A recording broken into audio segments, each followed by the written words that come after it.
John D. Rockefeller. The name alone conjures images of unimaginable wealth. At the height of his power, he was worth nearly 2% of the entire United States economy. To put that in perspective, if someone had that same percentage of wealth today, they'd be worth over $400 billion, making them wealthier than Elon Musk and Jeff Bezos combined. But Rockefeller wasn't born into wealth. He didn't inherit a fortune. He didn't get lucky with a single invention. Instead, he built the most powerful monopoly America had ever seen through a combination of brilliant strategy, relentless efficiency, and tactics so ruthless that they literally changed the laws of the country. John Davison Rockefeller was born in 1839 in upstate New York. His father, William Bill Rockefeller, was a con man who sold fake cancer cures and was rarely home. His mother, Eliza, was a deeply religious Baptist who raised John and his siblings in near poverty. This unusual upbringing shaped Rockefeller in profound ways. From his father, he learned salesmanship and the importance of appearing confident. From his mother, he inherited an almost obsessive discipline and a belief that wealth was a divine responsibility. At 16, Rockefeller got his first job as an assistant bookkeeper, earning 50 cents a day. He was meticulous, obsessed with numbers, and already thinking about business strategy. He saved every penny he could, and by age 20, he had saved $1,000, a substantial sum in 1859. That same year, something happened that would change Rockefeller's life forever. Edwin Drake struck oil in Titusville, Pennsylvania. It was the first commercial oil well in America, and it sparked what would become known as the Pennsylvania Oil Rush. Thousands of prospectors flooded into western Pennsylvania, drilling wells and getting rich overnight, or losing everything just as quickly. It was chaos. It was speculation. It was exactly the kind of industry that most people were drawn to. But not Rockefeller. He saw something different. While everyone else was focused on drilling, the glamorous, risky part of the oil business, Rockefeller studied the entire industry. And he noticed something crucial. The real money wasn't in pulling oil out of the ground. It was in refining it. See, crude oil straight from the ground is useless. It needs to be refined into kerosene, which people used for lamps before electricity. Drilling was unpredictable. Some wells hit, most didn't. But refining was steady, predictable, and essential. Every barrel that came out of the ground needed to be refined. In 1863, Rockefeller invested $4,000 into a refinery in Cleveland, Ohio, with his partner Samuel Andrews, a talented refiner. Cleveland was the perfect location. It was connected by railroad to both the oil fields of Pennsylvania and the markets of the East Coast. Rockefeller managed the business side, while Andrews handled the chemistry. And immediately, Rockefeller's obsessive efficiency became apparent. He studied every aspect of the refining process, cutting waste, improving yields, and reducing costs. While other refineries might get 60-65% of a barrel of crude turned into usable kerosene, Rockefeller's refineries were getting 70% or more. But he didn't stop there. He used the waste products too. Other refineries dumped the residue, but Rockefeller sold it as lubricating oil, as paraffin for candles, as petroleum jelly. He even sold the oil sludge as paving material. Nothing was wasted.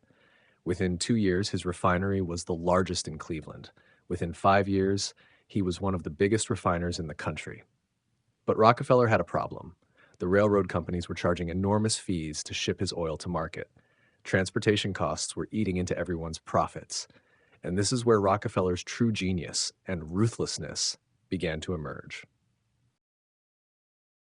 In 1867, Rockefeller made a deal that would change everything. He approached the railroad companies with a proposition: guaranteed volume in exchange for massive discounts. Here's how it worked. The railroads wanted predictable, consistent business. Most refiners shipped irregularly, sometimes a lot, sometimes nothing. Rockefeller promised to ship huge volumes consistently, every single day, filling entire trains. In exchange, he demanded discounts of up to 50% off the standard shipping rates. The railroads agreed. And suddenly, Rockefeller had an enormous competitive advantage. His competitors were paying $2 per barrel to ship their oil. Rockefeller was paying $1 or less. But it gets even more devious. Some of the railroad deals included drawbacks, meaning Rockefeller received a commission on every barrel his competitors shipped. His rivals were literally paying him to compete against them. With these lower transportation costs, Rockefeller could sell refined kerosene cheaper than anyone else while still making higher profits. He began expanding aggressively. In 1870, he founded the Standard Oil Company with his brother William Samuel Andrews and Henry Flagler. The company started with about 10% of the American oil refining market. Rockefeller set an audacious goal. He wanted it all. What followed was one of the most aggressive business campaigns in American history. Rockefeller called it our plan, but history would call it the Standard Oil monopoly. Rockefeller's strategy was brutally simple: consolidate or eliminate every competitor. He started in Cleveland. Between 1871 and 1872, in what became known as the Cleveland Massacre, Rockefeller bought out 22 of his 26 competitors in just 3 months. His approach was calculated. He would send his representatives to a rival refinery with detailed financial records showing Standard Oil's cost advantages. Then he'd make an offer: sell to me now at a fair price, or I'll drive you out of business and buy your equipment at bankruptcy auction for pennies on the dollar. Most sold. They could see the math. Rockefeller had lower costs at every step: better railroad rates, more efficient refineries, better access to markets. Fighting him was financial suicide. For those who refused, Rockefeller employed predatory pricing. He would sell kerosene at a loss in their specific markets, subsidizing those losses with profits from everywhere else. He could afford to lose money for months or even years in one market because he was making money in dozens of others. Independent refiners couldn't. He also used his railroad relationships as weapons. He'd pressure railroads not to ship competitors' oil or to charge them even higher rates. Some rivals found themselves suddenly unable to get their product to market at all. By 1880, Standard Oil controlled 90% of oil refining in America. Rockefeller had achieved something unprecedented, a near total monopoly of a major industry. But he wasn't done. He wanted to control more than just refining. Rockefeller pioneered what's called vertical integration, controlling every stage of production from raw material to final sale. Standard Oil bought oil fields, so they controlled the crude supply. They bought pipelines, so they controlled transportation from the wells. They built their own tank cars, eventually owning more railroad tank cars than any railroad company. They bought forests to supply wood for barrels. They even bought the plants that made sulfuric acid for the refining process. They built their own distribution network, selling directly to customers and cutting out middlemen. Standard Oil wagons became a common sight in cities and towns across America, and they were painted blue, Rockefeller's favorite color, creating one of the first recognizable corporate brands. This vertical integration meant Standard Oil could produce kerosene cheaper than anyone else while maintaining higher profit margins. An independent refiner might make 2 cents per gallon. Standard Oil made 2 cents on refining, plus profits on the crude oil, the pipeline transport, the barrel manufacturing, and the final sale. They were making money at every single step. Rockefeller also expanded internationally, building refineries in Europe and Asia. Standard Oil kerosene lit lamps in homes from London to Shanghai. The company became a global colossus. By 1900, Rockefeller's personal fortune was estimated at $900 million, equivalent to roughly $400 billion today. He was, without question, the richest man in the world. But with great wealth came great scrutiny. As Standard Oil grew more powerful, public opinion began to turn. Independent oil men who'd been crushed by Rockefeller's tactics started speaking out. Journalists began investigating. In 1902, journalist Ida Tarbell published The History of the Standard Oil Company in McClure's magazine.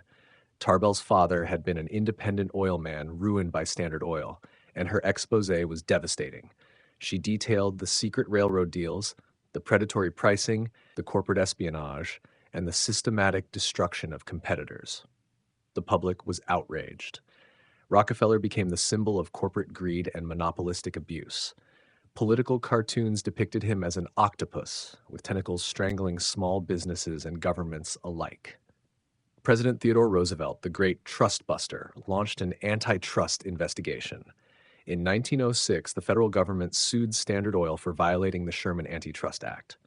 The case dragged on for years, but in 1911, the Supreme Court ruled against Standard Oil. The company was ordered to break up into 34 separate companies, including what would become Exxon, Mobil, Chevron, and others. The breakup was meant to punish Rockefeller and restore competition. But here's the irony: it made him even richer. Rockefeller owned shares in all 34 new companies, and freed from the stigma of being a monopoly, these companies thrived. Within a few years, his total holdings were worth more than Standard Oil had been worth as a single entity. The breakup that was supposed to diminish his wealth actually increased it. By 1913, Rockefeller's fortune peaked at around $900 million to $1 billion, making him, adjusted for inflation, possibly the richest person in human history. Rockefeller retired from active business in the 1890s and spent the last 4 decades of his life giving away his fortune. Influenced by advisor Frederick Taylor Gates and by his lifelong Baptist faith, he became history's greatest philanthropist. He gave away more than $540 million, over half his fortune. He founded the University of Chicago, transforming it into one of the world's great research institutions. He created the Rockefeller Institute for Medical Research, which funded the scientists who developed vaccines for yellow fever, meningitis, and other diseases that had killed millions. His Rockefeller Foundation worked to eradicate hookworm disease in the American South and malaria worldwide. His General Education Board helped build schools across the country, particularly for African Americans in the segregated South. By the time he died in 1937 at age 97, Rockefeller had reshaped not just business, but education, medicine, and philanthropy. So how did Rockefeller get rich? He identified an emerging industry at exactly the right moment. He focused on the most profitable part of that industry. He achieved efficiency that no competitor could match. He used transportation deals and financial leverage to create insurmountable advantages. He consolidated ruthlessly, buying competitors or driving them out of business. And he integrated vertically, controlling every step of production. His methods were brilliant. They were also brutal. So brutal that they led to the creation of antitrust laws that still shape business today. Rockefeller once said, "The ability to deal with people is as purchasable a commodity as sugar or coffee, and I will pay more for that ability than for any other under the sun." He understood that business wasn't just about having the best product, it was about control, leverage, and power, and he wielded all three better than anyone before or since.